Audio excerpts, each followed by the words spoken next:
Hello and welcome to the sixth and final compilation of Scilence, swooping over the last quarter year of episodes to bring you the best sound bites of my podcast, which has been running weekly for a whole year now. On Scilence, women in science, technology, engineering and maths, or STEM, get really honest about surviving and thriving in what often feels like a man's world.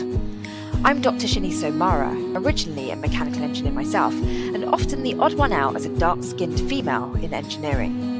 The guests you've heard from over the last 6 days are true Wonder Women in STEM, and as with all episodes, I deliberately keep them anonymous so that we can all enjoy some honesty and openness and a little bit of vulnerability.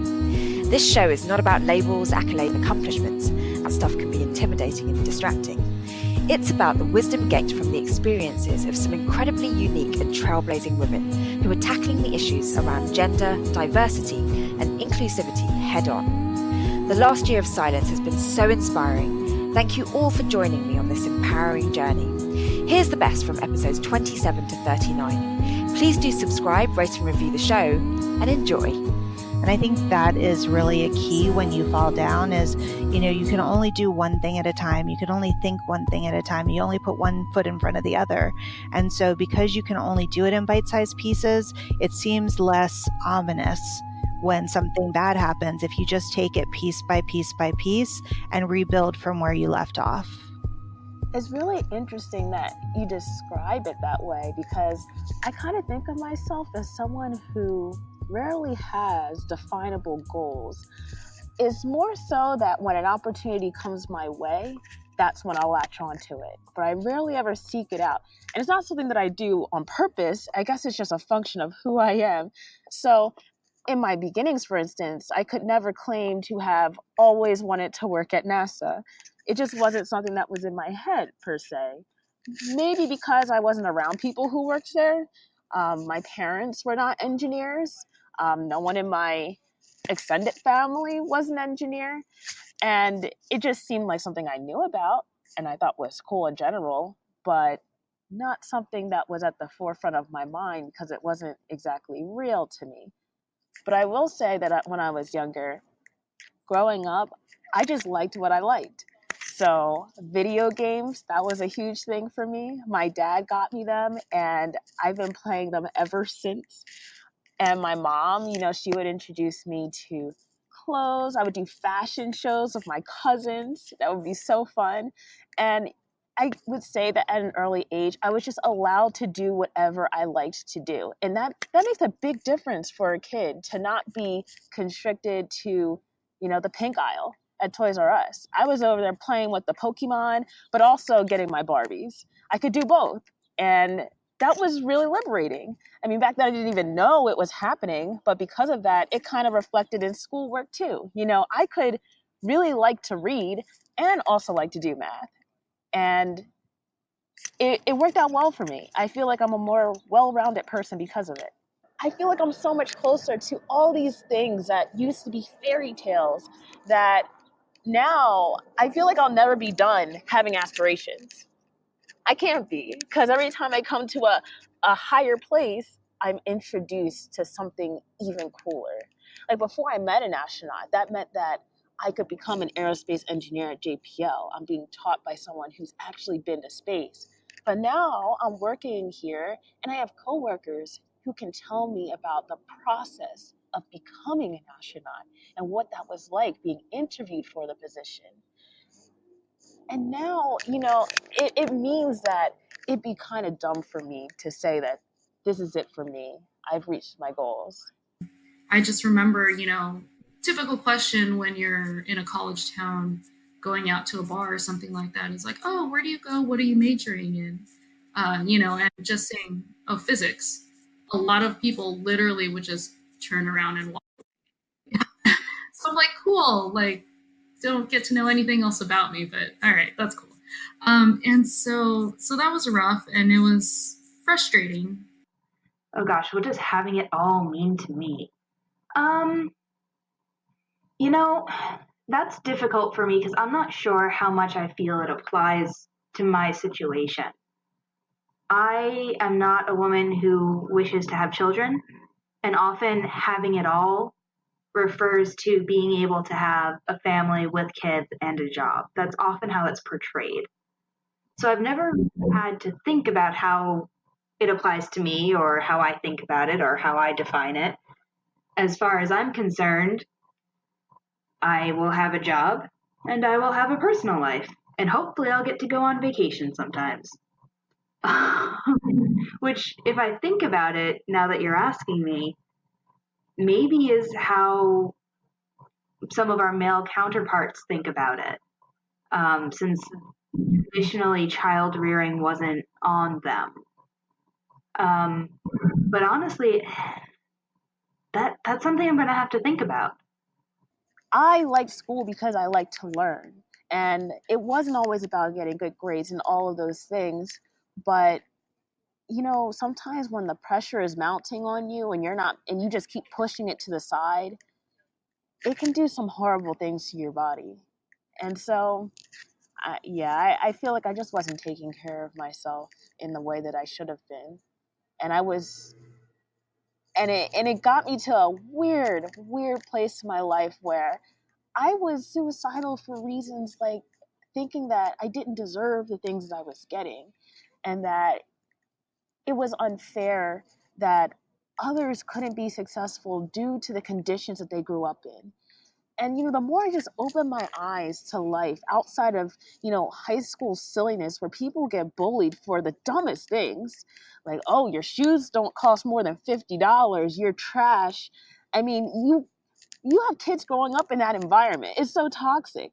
And when you finally open your eyes to how bad it can really be, and how like maybe that student doesn't have parents, how we had homeless kids at my school, and how someone could have lost their mom, or they could be going home every day to work to support their family. When you finally open your eyes up to that, it can be scary because you're basically opening your eyes to your own privilege. And it was just shocking. It was shocking how awful the world could be to people who already had nothing.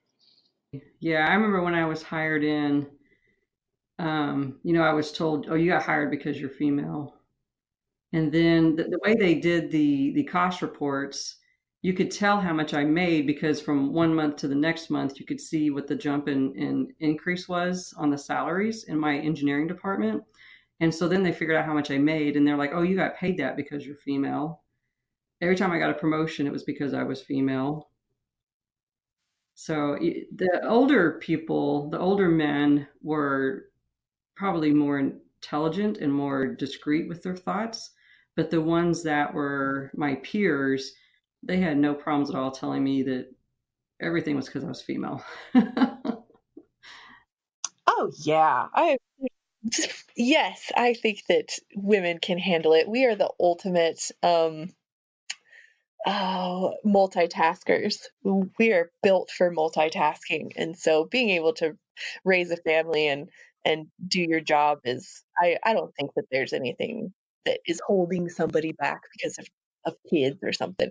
Maybe it'll take you a little bit longer. Maybe you wouldn't be able to spend as much time on something as you would have without kids, but I personally don't think that it would change much. And in my opinion, through some of my friends, it has actually turned them into better students because of time management. So knowing that they have a finite amount of time to do something, a lot of times they get that stuff done because they have to. It's so sad. I watched that movie, and when I tell you I didn't even know, like I really had no idea. I didn't even bother to look up the history of how people like me came into NASA. And seeing it for the first time on the big screen like that, I cried. I mean, I was learning about women who made it possible for someone like me to even get an aerospace engineering degree, to just get the degree. Ah, so inspiring. Oh, there were so many moments where I just couldn't believe what had come before me. I look at it as I am a person and everyone is unique and we have different interests. I also understand that physically we are different. So, for example, if I go to a machine shop and if somebody asks me to saw a piece of steel, I can't do it as well. I mean, this is just biologically different, but I just think that everybody is different, and that's why everybody work on a different area, and that's why we can work together. And it actually go back to whether we should put people in a box. I mean, why because of me being a female, I would have a certain interest. I mean, that is not the case. I mean, does it mean that my math will be worse, therefore I cannot do simulation? I mean, there are very good female, mathematician or, computational analysts. There are female who work on engine and stuff like that. So if we treat, or at least how I look at it is we just treat ourselves as, unique, and we have different interests, basically. Yeah, and I think in education at the time, they were probably the first wave of people to do it. But being dean of a law school, that is a big job, and that had traditionally been a male job. And so I really looked, she was a mother and a great wife and a great community organizer. And she really was the whole package, as was Phyllis. And so those two people just really pushed me. After that, I had the worst person I've ever worked for, who was a female attorney. And on my first day, thinking that, okay, I've been working at this place for years and now I finally get to be an associate attorney, she asked me to go get her dry cleaning to put me in my place. So I had both ends of what I wanted in a leader and in what I wanted to become and what I didn't.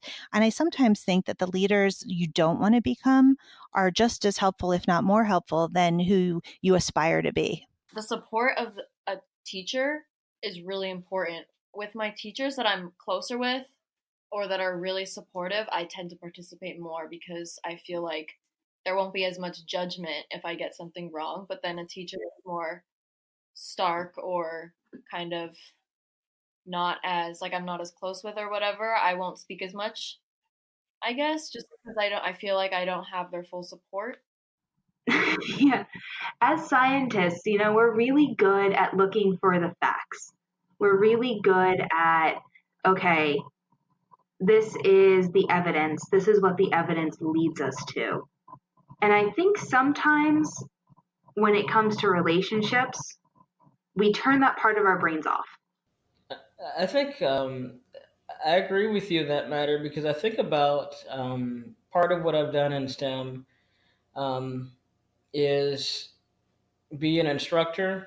And when I say be an instructor, not teaching at at colleges, but teaching people who are already working in the field, working in STEM, and working with advanced manufacturing. And one of the things that I've discovered, 99% of my students in this situation of teaching of probably, I'd say, going actually over 10 years now.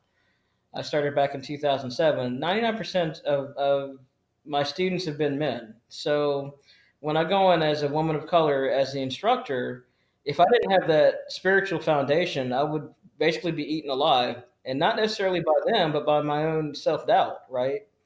Because I'm going into this environment where it's all men and they're looking at me as being the expert. And I've certainly had a few challenges where, men, they have, like you said, you come in with your own stuff and your own views. And I never knew exactly what they were thinking, at the time. I'm sure some had their doubts when they saw me. You're like, okay, what. And then others were like, they didn't even, add any thought to it at all. Okay, well, she's an instructor. I've never been in a situation where I wasn't treated with respect. Now, yes, I mean, the issues they had were with each other. And at some points, they didn't ever take it out on me, but I guess everyone who's listening who's who's a child of divorce will know that, when parents get divorced, there's always some of it ends up affecting the child, whether they intend it to or not.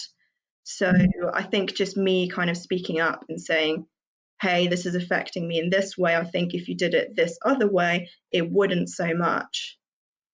Yes, absolutely. So I think, that for me, a really good litmus test is how do I feel after a conversation with someone?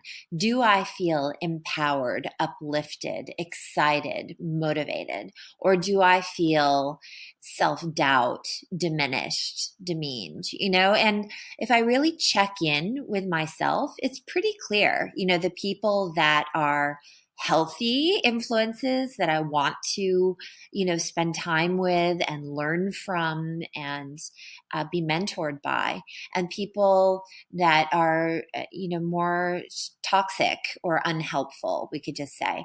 So it's finding those real champions and spending time with them. No, I would definitely say I have a dependency on my husband.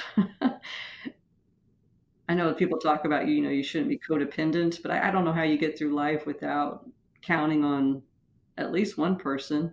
But my husband has definitely been a big fan, a big supporter. It did take him a while to talk him into letting me start over this most recent time and to do my own business and become an entrepreneur. It took probably 9 months for him to be like, okay. But once he said okay, he was 110% behind me, and he has been. He's been phenomenal. Oh, I guess maybe I did. Thanks. Yeah, I also, I wasn't even thinking of it in that way. I thought at the time, I want to make sure that my achievements are mine. I don't want to feel like I owe anything to anyone, partly so that then people can't hold things over me and say, oh, I got you this. Yeah, and I thought I'd have a much greater sense of fulfillment if I got something because I knew I'd worked hard towards it. So, not through nepotism or, through my parents pushing me. I just thought if it's, through just me, then it will feel a lot more rewarding. And then I thought I'd be able to sort of help other people and inspire others more if I could kind of go into a school and do outreach and I could say, I did this myself and my background wasn't that different to yours. I did come from, not much money and, not many scientists around, but I managed it and so can you. We should run towards things that are challenging for us, because that's and even a little uncomfortable, because that's where I believe growth happens. That's where we come up against perhaps our own psychological kind of barriers that we've set and begin to poke holes in those barriers and really question core beliefs that we hold about ourselves, what we're capable of, what we're not capable, and really push through that. So I'm an advocate for things that are hard. But at the same time, I believe in self-care and getting a team together to support you when times get hard. So, one of the most challenging things, I think, is feeling isolated when you're going through a difficult situation. And so I would encourage, go to that all girls school, have your circle of girls that are all approaching this really hard math class together, work collaboratively, have relationships with mentors that you can go to talk about your feelings, process what you're going through, reap their support. But don't shy away from the challenges, march towards them, but with the help and support that you need. But at the end of the day, as logical as I am, I'm always going back to how something feels. If I meet somebody and all of the X's and O's might be lining up, that I'm supposed to do business with this person, but in my gut something doesn't feel right, I follow my gut. No. I think sometimes certain religions and certain stories and things like that can exist in the same space. I find science very spiritual, like connecting yourself to the world and things that have lived millions of years before you. For me, that is very spiritual. I feel very connected to the earth around me, understanding its history, and not thinking that it's a very young planet or a flat planet or some other crazy ideas. What I see is crazy ideas, but understanding this long, beautiful, complex history of the earth definitely makes me feel more connected to my own planet. Just knowing that history. Yeah, in the past, like the reason I love math is because I've gotten like so much validation from teachers, like in the past, like, oh, like you should keep this up, like you should continue like doing math, like you're really good at it. And so like the validation from others also is like a big part of, I think, being confident in yourself in these fields. Yeah, I would. I think that first of all is to find your inner yes. Women just don't say yes. And I said it earlier in the program, but yes is such an important word for us because we're used to thinking, what don't I have? Why can't I do it? Can I do it well enough? Okay, there's 20 attributes I'm supposed to have, and I only have 12 of them, or I only have 18 of them, and that's not enough. So I'm going to say no. Where men see an attribute list of 20 and they might have two and they say, oh, yeah, I can do it. And so that's something that I really believe women need to change about ourselves. We don't have to be everything because we're smart and we can learn. So that's the number one thing. Think the second thing is to learn to take care of yourself. It's something I still don't do well, and I'm trying to learn. So I tell everybody this. I was like, don't follow my steps because they're wrong. I know that they're not good, but you really have to find a way to create balance so that you have time to think, so that you have time to exercise, so you have time to take care of yourself. Don't put off going to the doctor for 3 years because you're quote unquote too busy with work. Like those types of things are things that I still struggle with every day. And as a younger person, I think if you can build those into your routine and make them part of your daily life, then you don't have to get to a point where you realize, oh, I kind of messed this up and I better redo this. Or because it's really hard when you're older to change your daily routine and the way that you think about things. Both me and my husband are 100% okay with that. So me personally, that was just my personal choice. Is I don't really want to have kids or be a mom or deal with other people's bodily fluids or anything like that. No, that's just not my cup of tea.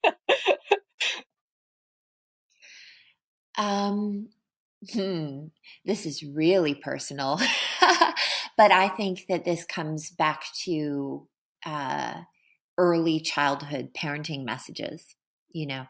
Um, my mother was, she's an example of a professional woman with a master's degree who sacrificed her career entirely to move to a different country to marry my father and have children in a very isolated area where she had no support system, no intellectual stimulation whatsoever.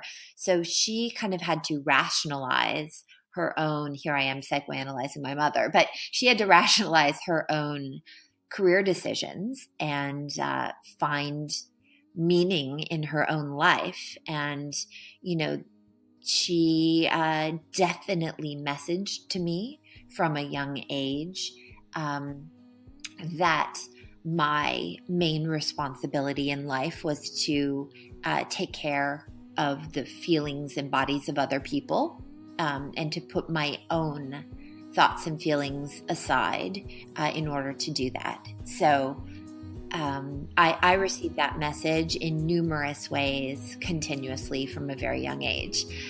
But then once I got to college, I found some mentors. Joan Watt, who was the dean of my law school, she was amazing to me. There's another woman, Phyllis Needy, who was at University of Washington running the Career Services Center. And those two people really took me through the first 10 years of my from undergrad all the way through law school, and stayed at my side and were not just references, but true pioneers in their fields, which gave me inspiration. And they told it like it was. There was never any candy coat in anything. And when I messed up, they told me I messed up. And they taught me about having thick skin from a business perspective without losing your soft touch or your compassion or your femininity on the other side. That's it from this series of 6 compilation episodes from shows 27 to 39. Please do subscribe, rate and review the show, and catch you this week as I kick off Series 2 of Scilence.